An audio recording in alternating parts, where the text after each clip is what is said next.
Roger Stone joins us. He doesn't normally come on but once a week, a very, very busy man. But he has traveled to New York to ferret out more info, to find out in the campaign what's going on, the devastating victory for populism and nationalism in Indiana a few days ago. The Bush is coming out saying they won't endorse him. Wow, that'd be like Satan saying they won't endorse him. All these wonderful things happening. Such an exciting time right now. Donald Trump doubling down, saying Britain should leave the EU, promising to not shut off our coal mines, saying he'll repeal Obamacare. I've never been more proud of supporting Donald Trump. We're going to cover all the latest developments. He says some big breaking bombs he's going to drop right now. We'll also ask about a report I got from other insiders that we know in the campaign that without Trump knowing, they may have snuck in a guy connected to Goldman Sachs, but who isn't connected to Goldman Sachs when it comes to finance? We're going to look at that as well with Roger Stone of StopTheSteal.org. And congratulations, everybody. They may still try to steal it, but that's now a very remote option. I'd say maybe 5% chance. When they were guaranteed to do it, he was the first guy 11 months ago on the show with Richard Reeves, Roger Stone was, to raise the alarm because you got organized, because you got involved, because you pointed out it was wrong to do. The arrogant Previses of the world have now been backed into a corner, but the fight is continuing. Let's now go to Roger Stone with breaking intel. Thank you, sir, for joining us in your busy schedule on this Friday. Alex, I'm delighted to be here. It's a whirlwind day. It is incredible to me to watch the mainstream media continue to focus on the Never Trump group, a handful of people, less than 10% of the Republican Party, and then they completely miss the story of the millions of new voters, new donors, new workers, people who've never been involved in the process before, who are flocking to the Trump banner. I was fortunate to speak to Donald today, and those conversations are private and proprietary, but I must tell you, he is really pumped up. He is really excited. He had a phenomenal crowd in West Virginia yesterday. Now, he makes a very good point. The West Virginia primary is over. The nomination phase is over, and still there are thousands of people turning out to give voice to this revolution. So I have never seen anything like this in the 40 years that I have been involved in American politics. Alex, Trump is a force of nature. He is an unabashed nationalist. He believes in America in terms of sovereignty and American power. And I have concluded after yesterday that while he is more than happy to take money from Wall Street, and while he is more than happy to recognize that Wall Street will play both sides of the street, that they'll fund Hillary at the same time they fund Trump, Trump is above all a businessman. He would be foolish to turn down that money. But given that I have known him for almost 40 years, anybody who thinks Donald Trump can be bought is kidding themselves. He is his own man. His views have been set for 30 years on trade, on immigration, on our absurd fiscal policies. He is still absolutely, I think, in the camp of those who recognize the country needs radical reform, and you're not going to get it from the current two-party leadership. Roger Stone, you said it. The populism, the almost 3 million new voters coming in, even better than Reagan at this point. They are so scared of his populism. They've lied about him every step of the way. They've been proven totally wrong. And now these arrogant people that ran the Republican Party in the ground, that launched all these evil wars, they tell us that they say we can't have him. What an arrogant group. And look at how their attempt to steal blew up in their face. That con game didn't go well. I smell the death politically of the hijackers of the Republican Party. Beck and others are trying to say he spells the death of the party. No. Trump and populism spells the resurrection of it, in my view. The smart people in the Republican Party have recognized the millions who are coming to our banner. There have been 9 million people have voted for Donald Trump for the Republican nomination. That is the largest number of voters ever garnered by any Republican nominee for president in history, including the great Ronald Reagan.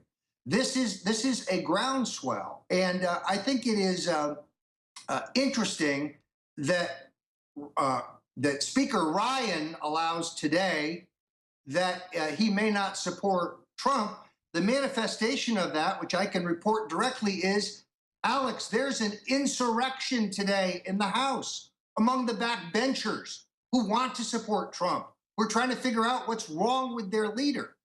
Trump was fielding phone calls from congressmen all morning who are coming on board, who want Trump to visit their districts and their states, and who he would turbocharge them all, but Ryan and the rhinos do not want access to the other Republicans of this superstar because Trump with populism and the libertarians could take the whole party over.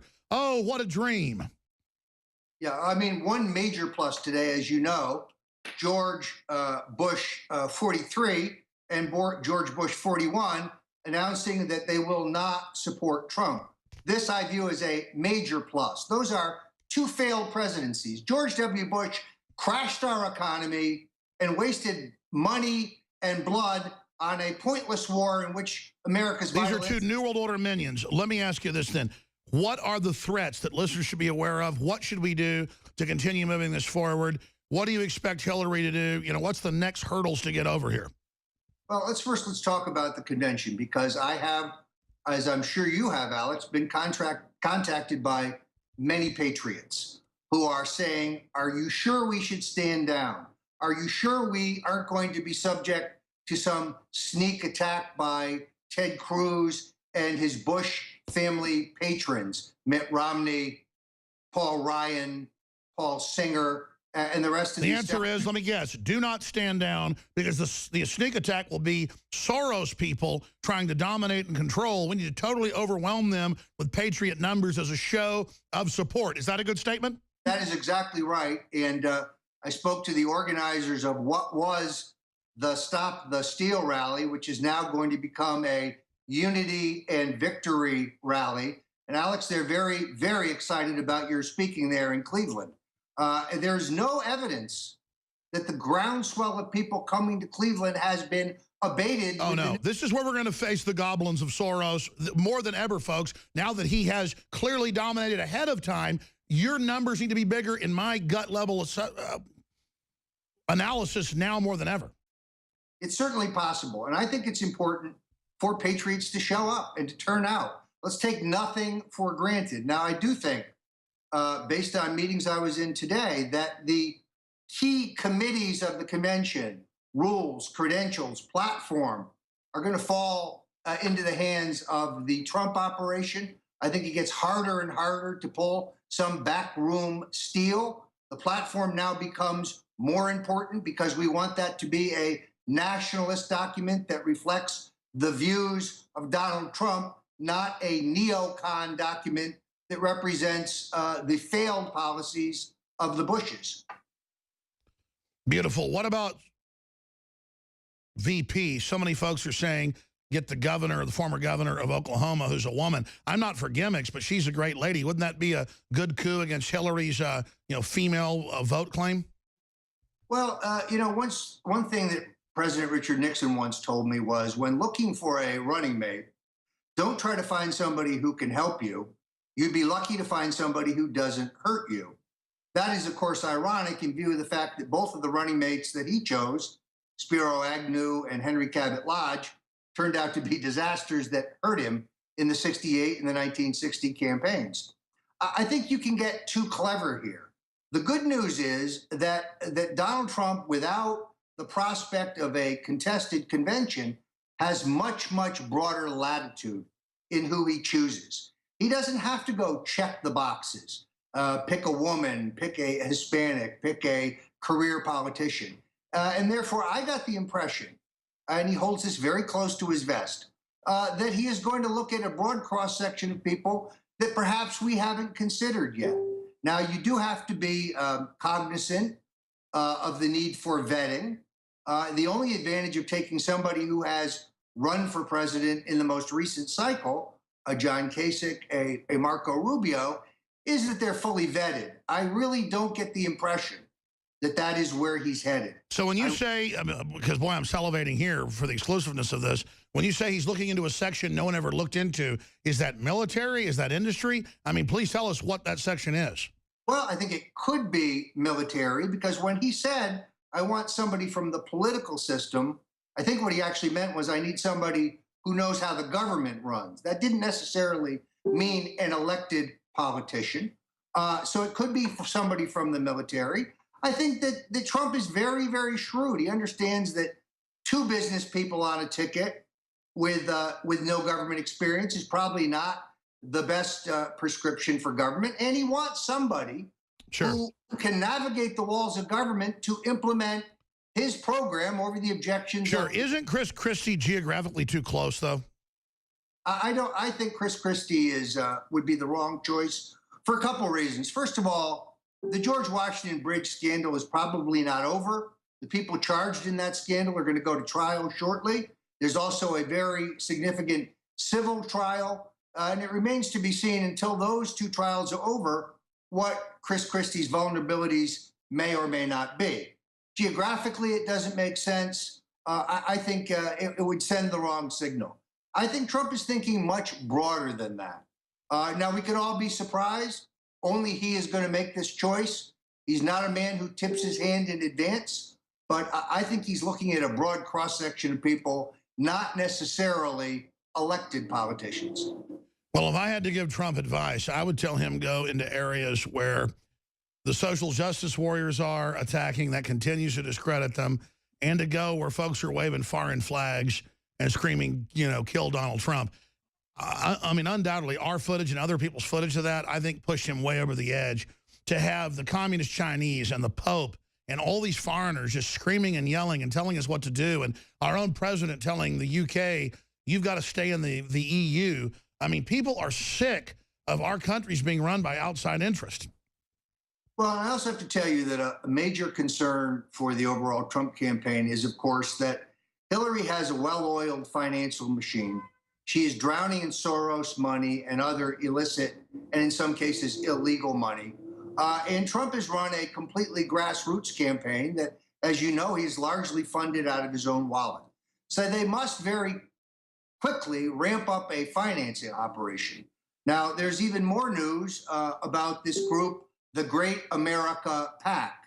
And I want to warn Trump financial donors and those who want to help. This PAC is a scam. Yesterday, Jesse Benton, former aide to Ron Paul and Rand Paul, was convicted of bribery in Iowa for bribing voters and bribing elected officials. Wow, I didn't know that. He was convicted? He was convicted. You can find that in the Washington Post. Wow, he's involved in this? Wow. Yes. Ed Rollins. Never liked him.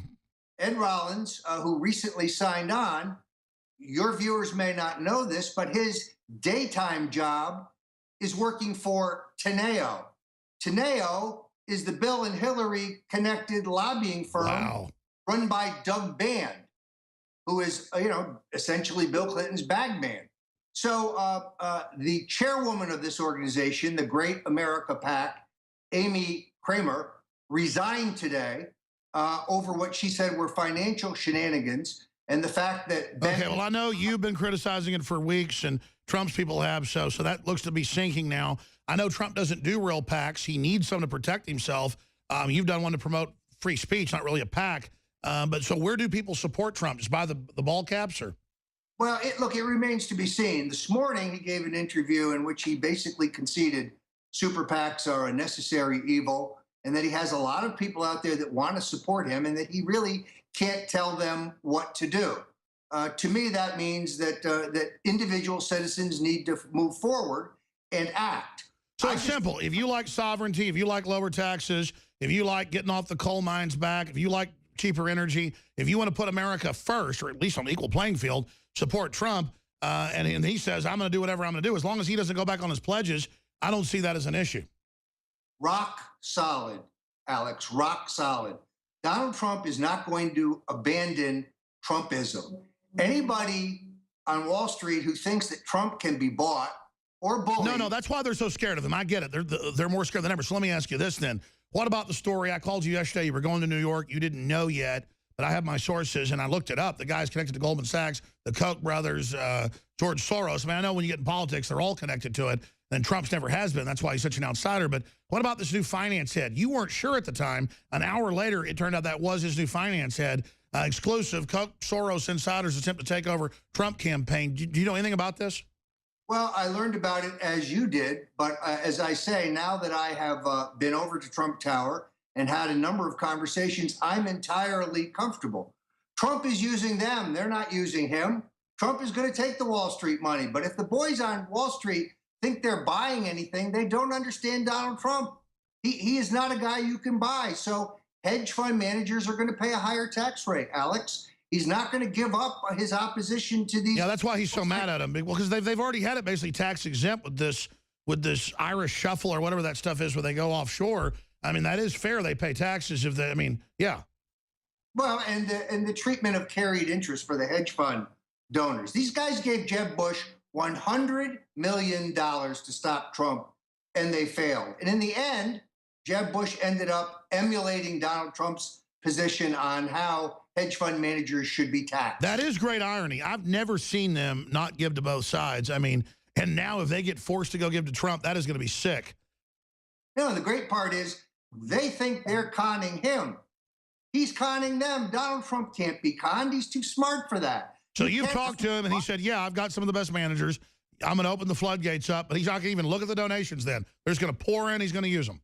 Yeah, I don't think he has any choice. We're up against a multi-billion-dollar effort by Hillary and Bill Clinton and their many financial tentacles. So I think he has to operate within the law. He's going to have to take campaign funds, which now, by the way, all go to the Republican Party. They all go to the Victory Fund. But any special interest who thinks you can buy a piece of Donald Trump by donating, they're going to be very, very... I was about to say, what about that problem with the leadership still saying they want to kill him politically, and then money people give go to them? I mean, Paul Ryan, I'm so sick of him. Yeah, I agree. We've only got 2 minutes left. I appreciate you popping in with us and giving us these exclusives. What are the other bombshells? Any other big tidbits, Mr. Stone? Well, it's interesting that new polling we have looked at shows that the gap between Hillary Clinton and Donald Trump just within the last week has closed to single digits. So the mainstream media claim that Trump is hopelessly behind. He can't possibly make up this ground. That narrative is entirely false. Supporters of Trump, patriots, free thinkers, don't be daunted by these poll numbers. Trump is well in range, and he has gained substantially since the Indiana primary. So I'm more bullish than ever. And here's the things I like. The polling that I have looked at, Trump is running substantially ahead of where Romney and McCain ran among African Americans. But if he attacks her, she's weak. It'll destroy her. No one ever attacks her. I don't think we have to worry about that whatsoever. Donald Trump completely understands her great vulnerabilities. Her abuse of women, her disastrous tenure as Secretary of State, Benghazi. fiasco in Benghazi, the entire deposing of Gaddafi in Libya. And then there's the Clinton Foundation, a slush fund for grifters. Sure, when you talk to him, though, I would caution him. People know she was with Obama, and they created him to a certain extent. Go after Fast and Furious. Go after IRS persecution. Just hit her with everything. It's all her fault. The derivatives, the scams of the 90s, destroy them. Just hit her on every front. Bring her down. And I tell you, it's good news. The FBI is getting closer to her. What's your word on that? I mean, they're talking to all her girlfriends right now.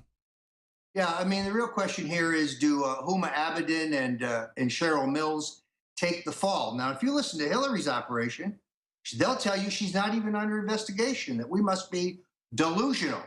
When my friend Judge Napolitano, who is a great fan of yours, Alex, goes on and lays this out, the clowns at Media Matters for America insist that she's not even under investigation. What planet do these fellows live on? So, I think justice is going to be served one way or another, and that's a steamer trunk on her back. Let me just say this. Trump completely understands her vulnerabilities. He knows that he has got an embarrassment of riches when it comes to issues that he can raise about her past conduct, her integrity, and her disastrous public record. She is not going to know what hit her. Hillary Clinton's not going to know what hit her. Roger Stone, have a great weekend. I know you'll be working hard. God bless you, my friend. Wow, exciting times. Any way you slice it, this is the ultimate political war game of the century. Total blood sport, to the death politically. Fourth hour coming up. We'll do 5 more and throw the baton to our next host.